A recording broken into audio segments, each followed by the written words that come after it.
First day first show தக் life படத்தை பார்த்துட்டு வந்துட்டேன். அதில் சில விஷயங்கள் வந்து பயங்கரமாகவும் இருக்குது, சில டிஸப்பாயின்மெண்ட்லாம் இருக்குது. பல பேர் எதிர்பார்த்து போவீங்க, ஆனால் அது அங்கே இருக்காத போது நிறைய பேர் வருத்தம் அளிக்கும். அந்த மாதிரி பல விஷயங்கள் எல்லாத்தையும் டீட்டெயிலாக பார்த்துடலாம். வணக்கம் மக்களே, நேஷனல் உச்சிலிருந்து உங்கள் மணிவண்ணன். சேனலுக்கு புதுசாக இருந்தீங்கன்னா சப்ஸ்கிரைப் பண்ணிடுங்க. வீடியோ பல பேர் பார்க்குறீங்க, லைக் போட்டு வீடியோ பார்த்தா ரொம்ப ரொம்ப நல்லாயிருக்கும். ஸோ ஸ்டார்டிங்கே இந்த டிஸப்பாயின்மெண்ட்டை சொல்லிடுறேன். எல்லாரும் வந்து ஒரு சின்மையோட வெர்ஷன், தீயோட வெர்ஷன் அப்படின்ற ஒரு ட்ரெண்டிங்ல போயிட்டு இருக்குல்ல, முத்தமழை அப்படின்ற song. Most of the persons வந்து என்ன நினைச்சு போவாங்கன்னா, அந்த சாங் எப்படி இருக்கும், ஸோ வெளியே கேட்கும் போதே எப்படி இருக்கு, அதை விஷுவலைஸா பார்த்தா நல்லா இருக்கும்ன்ற மாதிரி நிறைய பேர் ஃபீல் பண்ணி அந்த படத்தை பார்க்க போவீங்க. அங்கதான் ஒரு பெரிய டிசப்பாயின்மெண்ட். அந்த பாட்டு படத்துல வரவே இல்லை அப்படின்ட்டு தான் நான் கூட நினைச்சிட்டு இருந்தேன். எங்கடா வருது, எப்படா வருது, நானும் கடைசி வரையும் பார்த்துட்டே இருக்கேன். பாட்டே வந்த பாடம் இல்லை, பாட்டை போட்ட பாடம் இல்லை. சரி படம் முடிஞ்சு போச்சு, சரி கடைசியில அந்த பாட்டை வைப்பாங்கன்னு பார்த்தா கடைசியில கூட அந்த பாட்டு இல்லை. மக்களே, நீங்க அந்த பாட்டை எதிர்பார்த்து நீங்க போயிருந்தீங்கன்னா நீங்க டிசப்பாயிண்டோட தான் திரும்ப வரணும். அந்த பாட்டு படத்திலே இல்லை, அப்புறம் எதுக்கு அந்த பாட்டை வச்சிங்கன்ற கேள்வி இருக்குல்ல, அதுதான் எனக்கு பதில் என்னன்னு தெரியல. பட் இன்னொரு பக்கம் அந்த பாட்டு வேற மாதிரி ட்ரெண்ட் ஆகிட்டு இருக்கு. ரீல்ஸ்ல இருந்து இன்ஸ்டாகிராம் பக்கம் போனாவே அந்த பாட்டு தான். பட் அது விஷுவல்ஸ் எதுவுமே இல்லை மக்களே, அப்படின்றது தான் ஷாக்கிங்கான உண்மை. அதை கட் பண்ணி தூக்கிட்டாங்களா, என்ன ஆச்சு ஏதாச்சுன்னு தெரியல. ஆனா படத்துல, நான் பார்த்த படத்துல இல்லை. ஸோ மற்ற எல்லாருக்கும் அதே தான் நடக்கும்னு நான் நினைக்கிறேன். மற்றபடி இந்த படத்தோட ஸ்டோரி, தக் லைஃபோட ஸ்டோரி என்னன்னா, இது நமக்கு ஒரு பழக்கப்பட்ட கதையாக தான் இருக்கும். நீங்க நிறைய கேங்ஸ்டர்லாம் படத்தை பார்த்தீங்கன்னா, அப்பா போயிட்டதுக்கு அப்புறம் பையன், இந்த மாதிரிலாம் இருக்கும்ல, அந்த கேட்டகரி ஒரு படம் தான் இது. புதுசான ஸ்டோரிலாம் கிடையாது, ரெகுலரா இருக்கிற ஸ்டோரி தான். அதுல பயங்கரமா விஷுவலைஸ் பண்ணியிருந்தாங்க. மணிரத்னம் படம்னா ஒவ்வொரு சீனுமே செதுக்குவாங்கன்னு சொல்லுவாங்க இல்லையா, அதுல செமையா இருந்ததுங்க. கேமரா ஒர்க் வேற மாதிரி பண்ணியிருக்காங்க. நிறைய சீன்ஸ் எல்லாம் பார்க்கும்போது அப்படியே ஷாக்கிங்கா வியந்து பார்க்குற மாதிரி சில சீன்ஸ் எல்லாம் இருந்தது. அதுல குறிப்பா ஃபர்ஸ்ட் ஆஃப் ஆரம்பிக்கும் போது ஒரு 20 to 25 மினிட்ஸ் இருக்கும். அதுல வந்து வேற மாதிரி கமல்ஹாசனை எங்கா காட்டுற மாதிரி ஒரு சீன் இருக்கும். அந்த இன்ட்ரோ சீன்ல செமையா காமிச்சிருப்பாங்க. விஸ்வரூபம் படத்துல கண்ணாடி போட்டு கமல் சார் பார்ப்பார்ல, அந்த மாதிரி சில சீக்வன்சஸ்லாம் வந்துச்சு. இன்ட்ரோவே பயங்கரமா எடுத்துட்டு போய் ஒரு 20 மினிட்ஸ் எப்படி படம் டிராவல் ஆகுதுன்னே நமக்கு தெரியாது, ஃபாஸ்டா போகும். அதுக்கப்புறம் ஒரு சின்ன லேக் வரும் ஃபர்ஸ்ட் ஹாஃப்ல.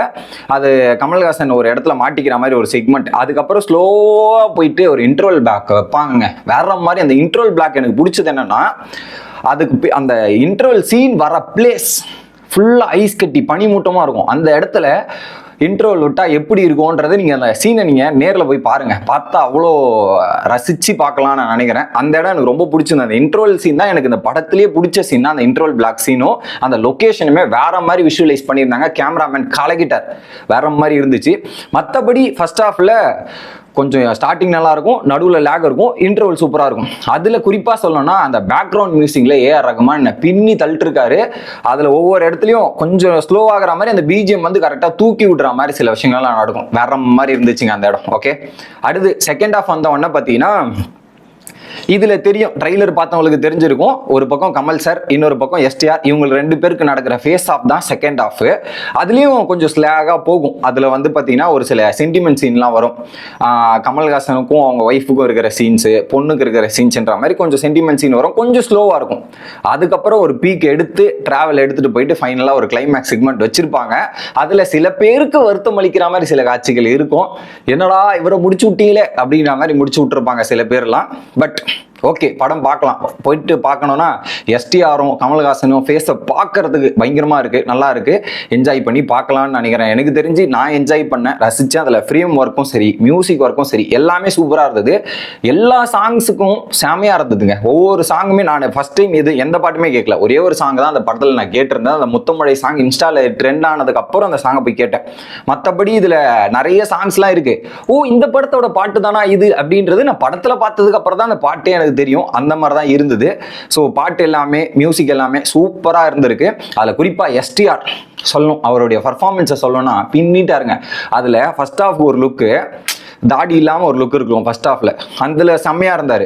செகண்ட் ஹாஃப்ல தாடி வச்சுட்டு வேற மாதிரி இருக்காருப்பா அப்படின்ற மாதிரி நம்மளே ஃபீல் பண்ணுவோம். அது மட்டும் இல்லாமல் அவருடைய பர்ஃபார்மன்ஸ், அந்த ஸ்க்ரீன் ப்ரெசன்ஸில் அப்படியே நம்மலாம் பார்த்து ரசிக்கிற மாதிரியே அந்த ப்ரெசன்ஸை எடுத்துகிட்டு போயிட்டு செம்மையா பண்ணியிருப்பார். அவர் கொடுக்கப்பட்ட ரோலும் சரி பயங்கரமாக எடுத்துகிட்டு போயிட்டு இருந்தாங்க.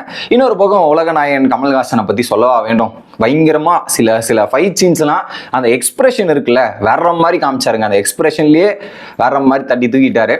மற்றபடி எனக்கு எனக்கு இந்த ஒரு படத்தை பார்க்கும்போது ஒரு என்ஜாயபிளாக இருந்துச்சு. அதே நீங்கள் ஒரு ஃபேமிலியாக போய், நானும் ஃபேமிலியாக தான் போய் பார்த்தேன். என்னடா ஃபுல்லாக சண்டை காட்சியாக இருக்குது, ரத்த காட்சியாக இருக்குது அப்படின்னா மாதிரி ஃபேமிலியாக கொண்டா போய் பார்க்குறவங்களுக்கு இந்த மாதிரி தோணலாம். மற்றபடி ஒரு நம்மள மாதிரி ஆடியன்ஸாக போய் பார்த்தோன்னா படத்தை போய் என்ஜாய் பண்ணிட்டு வரலாம். இதில் வந்து நீங்கள் கரெக்டாக போய் என்ன சொல்கிறது, இல்லை லேக் ஆகுமா, இல்லை இந்த ஸ்டோரி கரெக்டாக இருக்குமானா, இதெல்லாம் வந்து ஒரு பழைய ஸ்டோரி தான். நம்ம இது பல வருஷமாக நம்ம பார்த்த ஸ்டோரி தான். அதே ஒரு டிஃப்ரெண்ட் வெர்ஷனில் இருக்கும் அப்படின்றது தானே தவிர்த்து நிறைய விஷயங்கள் நீங்களே யூகிக்க முடியும். அடுத்து இதுதான் நடக்க போகுதுன்றது நம்மளே யூகிக்கலாம். அந்த மாதிரி தான் படம் இருக்கும். ஸோ என்ஜாய் பண்ணணுமா, பார்க்கணுமா அப்படின்னு எஸ்டிஆர் மற்றும் கமல்ஹாசனோட ஃபேஸ் ஆஃப் பார்க்கணுமா, என்ஜாய் பண்ணி போய் பார்த்துட்டு வரலான்றது தான் என்னோட ஒப்பீனியன். உங்களோட கருத்து என்ன அப்படின்றத கமெண்ட் பண்ணுங்க. அடுத்த வீடியோவில் வந்து சந்திக்கிறேன். Bye guys.